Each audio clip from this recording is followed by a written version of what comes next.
Before this story begins, turn off the lights around you. Put on your headphones and make sure you're alone. Yuki Onna. In a village in Musashi Province lived two woodcutters, Musaku, an old man, and Minakichi, his 18-year-old apprentice. Each day they traveled to a forest about 5 miles from their village in order to chop wood. On their route, they had to cross a wide river. The current was so strong that whenever the river flooded, it tore down any bridge that was erected. There was, however, a ferry. One evening, the two men were coming home when a great snowstorm began. On reaching the river, they saw to their horror that the ferryman had gone home, leaving his boat on the opposite side of the river. The only shelter was the ferryman's hut. The hut had no windows and nowhere to build a fire, but it was better than nothing. The pair huddled up in their straw raincoats and prepared for an uncomfortable night. Musaku fell asleep very quickly, but Minakichi lay awake, listening to the strange pipings of the wind and the creaking of the shack like an old junk at sea. Finally, his lids grew heavy and his head drooped. He awoke suddenly to the sensation of cold snow in his face. The door was swinging wide open. Looking over to his companion, Minakichi was amazed to see a woman of ethereal beauty bending over his prone body. Her breath was forming a coat of hoarfrost on his face. Minakichi tried to cry out, but found he could not. He was unable even to move. The woman glided over towards him and drew so close that her face was almost touching his. Her skin was as pallid as the snow that was piling up about the shack, and her long hair was so black that it stood out even against the night. Her eyes were of an unearthly beauty. She bent even closer and whispered through her pale, cold lips, "I intended to treat you like the other man, but I cannot help feeling some pity for you, because you are so young. You are a pretty boy, Minakichi, and I will not hurt you now. But if you ever tell anybody, even your own mother, about what you have seen this night, I shall know it, and then I will kill you. Remember what I say." She then turned and slid out through the door like an icy shadow, leaving no marks where her lovely feet trod upon the snow. Minakichi's limbs were released from the spell, and he shook himself, wondering if it had all been a dream. Could he have mistaken the snow whipping up in the doorway as the figure of the legendary Yuki Onna, or Snow Woman, a spirit of the cold wilderness? Snow was billowing into the hut. He secured the door with several billets. Then he reached over in the dark to make sure that Musaku was all right. His fingers fell on flesh as cold as ice. The old man was frozen solid. When the ferryman returned in the morning, he found Minakichi unconscious next to the frozen body of Musaku. He was carried back to the village, and after some days he eventually recovered. He explained how they had been overcome in the storm and how Musaku had frozen to death. He did not mention the Yuki Onna. When recovered, Minakichi returned to his calling as a woodcutter. One fine day, when walking home, he met an exceptionally lovely girl with very pale skin and very dark hair walking along the same path. They began to chat, and the girl, who introduced herself as Oyuki, said that her parents were dead and that she was traveling to Edo to where some of her relations would help her seek work as a servant. Minakichi was charmed by Oyuki and asked if she was betrothed. She answered that she was not. Then she asked if he were married, and he told her that he was free. By the time they reached Minakichi's home, they were much taken with each other. He asked her to stay a while, and she agreed. Minakichi's mother was very taken with Oyuki, and Oyuki never went to Edo. Instead, she stayed with Minakichi and his mother as a wife and daughter-in-law. Oyuki was wonderful in both roles, and when Minakichi's mother died 5 years later, her last words were praise and affection for her. Oyuki bore Minakichi 10 sons and daughters. All had their mother's beautiful pale skin.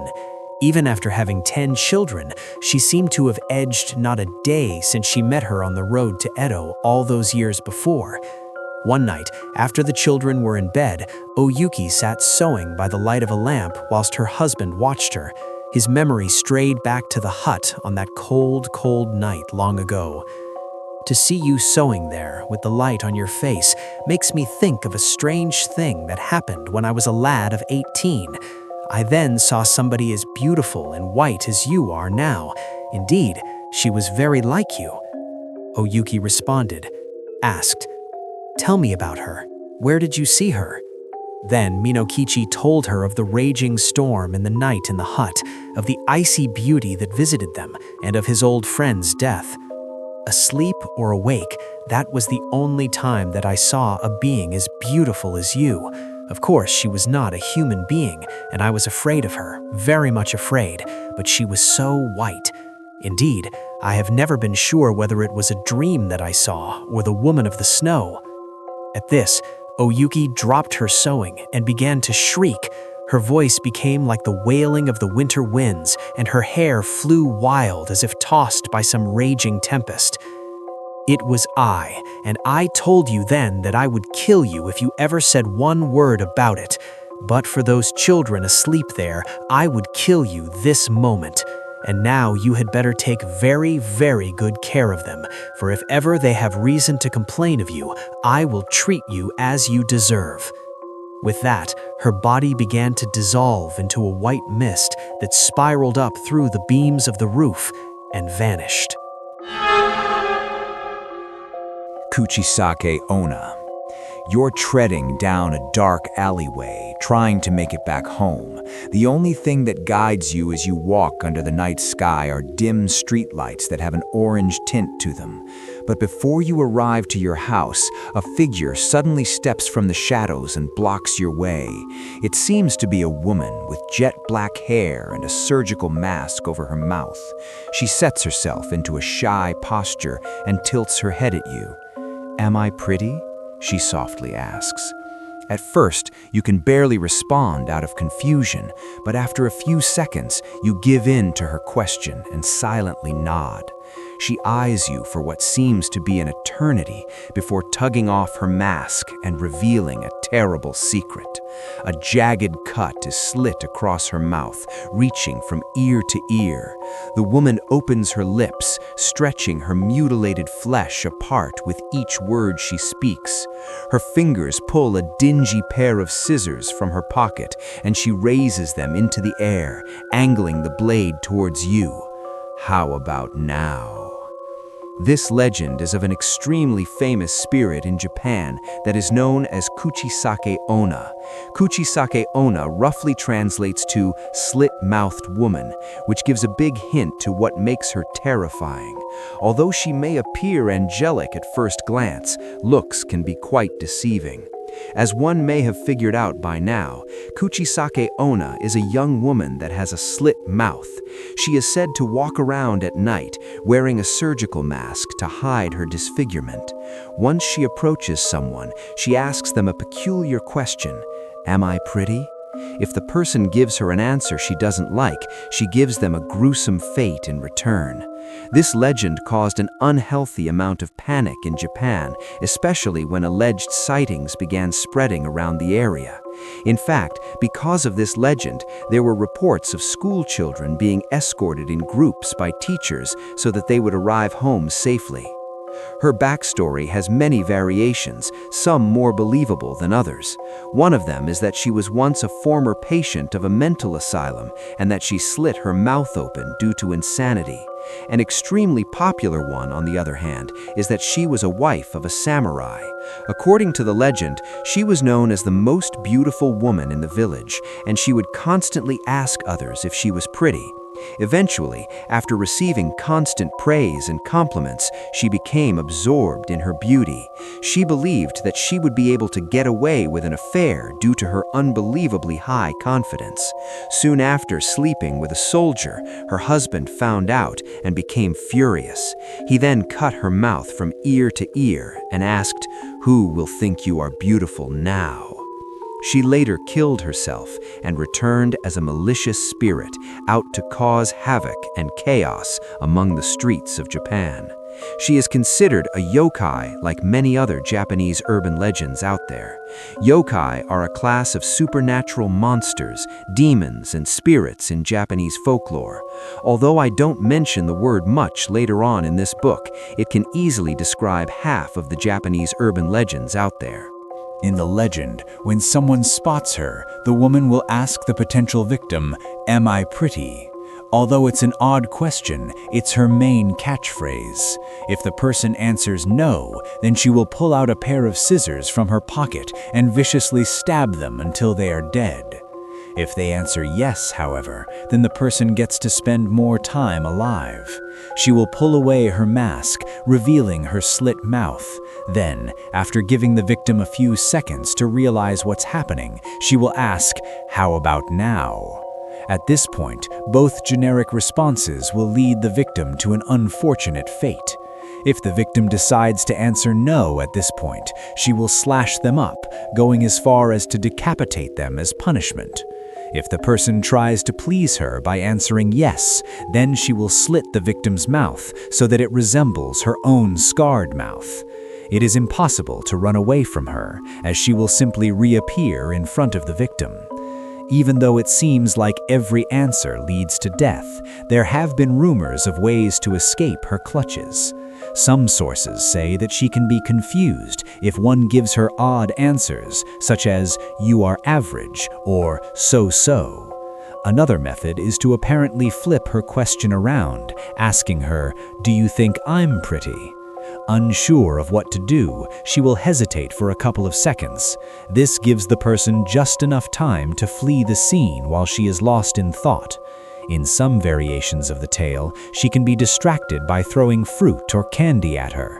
She will supposedly pick them up, thus giving the victim a chance to run. The easiest escape route, however, is to tell her that they have somewhere to be. She will pardon her manners and excuse herself. This is probably not true, due to the fact that there aren't any accounts of seeing her with enough evidence. But either way, you may as well be polite to everyone, even if their face is cut open. Himuro Mansion, also known as the Himuro Mansion, is a Japanese urban legend about the dark history of a mansion and the horrible murders of a family that lived there. It is said to be one of the most haunted locations in all of Japan, and a video game was even made based off of the mansion's backstory called Fatal Frame. The thing that makes this mansion so elusive, however, is that nobody isn't that sure where it is located. The urban legend says that the mansion is hidden just beyond the city of Tokyo, in the rocky regions within the area. Many say that if you accidentally venture close to the mansion, you witness a horrible sight, and possibly even be cursed by walking inside of the household. But the most popular thing about this mansion is the rumored dark history behind it. The mysterious mansion is said to have been home to one of the most gruesome murders in modern Japanese history. There are rumors that the previous owners of the mansion, the Himuro family, have participated in a strange and twisted Shinto ritual. The ritual, known as the strangling ritual, was performed in order to seal off bad karma within the earth every half-century or so. The most popular version of the tale states that towards the end of each year, a portal would begin to open up on the mansion's grounds, releasing bad karma and negative aura. In order to prevent this, a maiden was chosen at birth by the master of the household and isolated from the outside world in order to prevent her from developing any ties to the outside world. If she did have any ties to the outside world, this would jeopardize the effect of the ritual and taint her spirit. On the day of the strangling ritual, the maiden was to be bound by ropes on her ankles, wrists, and neck. The ropes were attached to teams of oxen or horses to rip her limbs and head from her body, tearing her completely apart. The ropes used to bind her would then be soaked in her blood and laid over the gateway of the portal. They believed that this would seal off the portal for another half-century, and then the ritual had to be repeated. The family was deeply trusted with performing this ritual by others, although it was brutal and inhumane.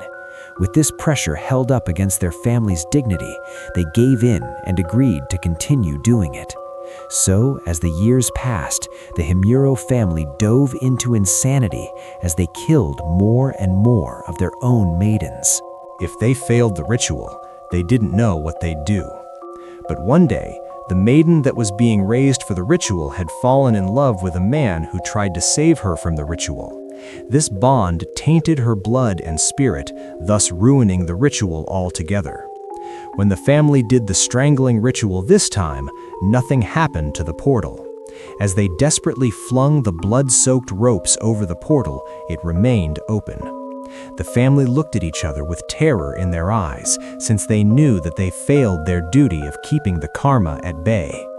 Upon learning of the maiden's love and the failed ritual, the master of the household took up his sword and brutally murdered all of his family members out of pure madness. Looking back at all of the bloodied bodies scattered around the house, he became full of fear of what would soon happen because his family failed. After some moments of hesitation, he killed himself as well. Local legend has it that these souls of the murdered family wander the mansion, attempting to repeat the failed ritual using whoever enters the abandoned building. Blood splashes on the walls are reportedly seen as if they were flicked from the blade of a sword that had recently sliced through flesh. Many have also reported seeing spirits and apparitions dressed completely in white, rinsing clothes and preparing the grounds for the ritual. Many people deeply believe that the Himuro Mansion is somewhere out there, and some even search deep in the mountains in hopes to find it. But to be honest, there are many facts out there that make this urban legend extremely sketchy. For example, there are no records from any police stations or newspapers of this mass murder taking place at all. So either this happened thousands of years ago in the middle of nowhere, or it didn't happen at all, because there are no records at all related to a family murdered in a mansion.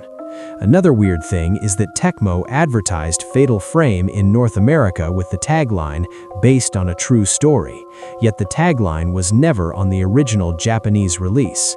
Because of this, some have theorized that the entire legend was fabricated by the game developers. Either way, this legend definitely has some odd atmosphere to it. It gives a creepy, cult-like kind of vibe now that I think of it. Hopefully there are no families out there that have demonic portals open up in their yards, or else we're going to have a lot more haunted houses soon. Thanks for watching these terrifying Japanese urban legends. From the chilling encounter with the Snow Woman to the deadly question of the Slit-Mouthed Woman and the cursed history of Himuro Mansion, some legends are better left untold. But the real question is, which story scared you the most? Let me know down in the comments. If you enjoyed these dark folklore tales, don't forget to like the video, subscribe, and turn on notifications so you don't miss the next nightmare. And remember, some legends are stories, others are warnings. See you in the next story.